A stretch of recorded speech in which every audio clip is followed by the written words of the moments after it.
Hello everyone, আসসালামু আলাইকুম। This is Sumaiya blog. Welcome to new another blog video. আজকে চলে আসছি আমি আমার মামির বাসাতে। এখানে এসে ছাদের উপর যেয়ে দেখি কিছু ড্রাগন গাছ। তোমরা তো জানো, গাছ দেখলে আমার মাথা একদমই ঠিক থাকে না। তো আমি চলে গিয়েছি যেই কথা সেই কাজ। আমি এই গাছগুলোকে সুন্দরভাবে একটা রূপ দিতে এখানে যেয়ে দেখলাম খুবই এলোমেলোভাবে গাছগুলো আছে। গাছের শিকড় গজাইছে, গাছগুলোর ব্রাঞ্চ বের হয়েছে, কিন্তু গাছের সঠিক পরিচর্যা না হওয়ার জন্য গাছগুলোতে মানে অবস্থা খারাপ হয়ে আছে। দেখতেই পাচ্ছ কতটা বাজে অবস্থা হয়ে আছে।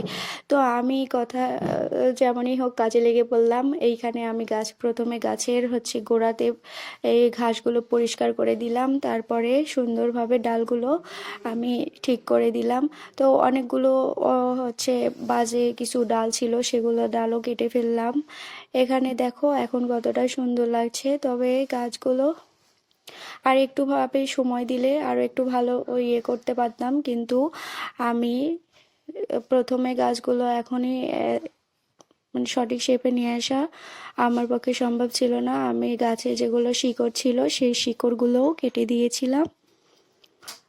তো দেখো আমি গাছগুলোকে কিভাবে সুন্দর জায়গায় নিয়ে আসছি। তো এভাবে সব গাছগুলো ছড়িয়ে ছিটিয়ে ছিল, যেগুলো আমি হাত দিয়ে সঠিক জায়গায় নিয়ে এসেছি।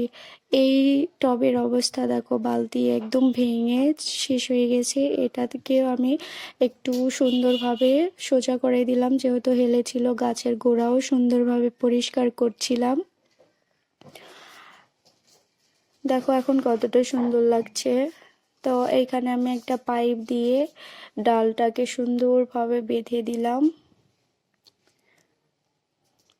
যদিও ডালগুলো থাকছে না, এটা বালতিটা চেঞ্জ করতে হতো, কিন্তু আমি সেটা করতে পারিনি, কারণ মামিদের আলাদা করে কোনো ভাঙা বালতি ছিল না, আর এত সময়ও আমি দিতে পারছিলাম না। এই যে দেখো এখন কতটা সুন্দর লাগছে। এটা 3 নাম্বার টব। এই টবেও একটা বট গাছ আছে, এটা আমি তুলতে পারলাম না, শুধু ডালগুলোকে সুন্দরভাবে একটু রাখার চেষ্টা করলাম। গাছগুলো আমার দেখে এত পরিমাণে মায়া লাগছিল।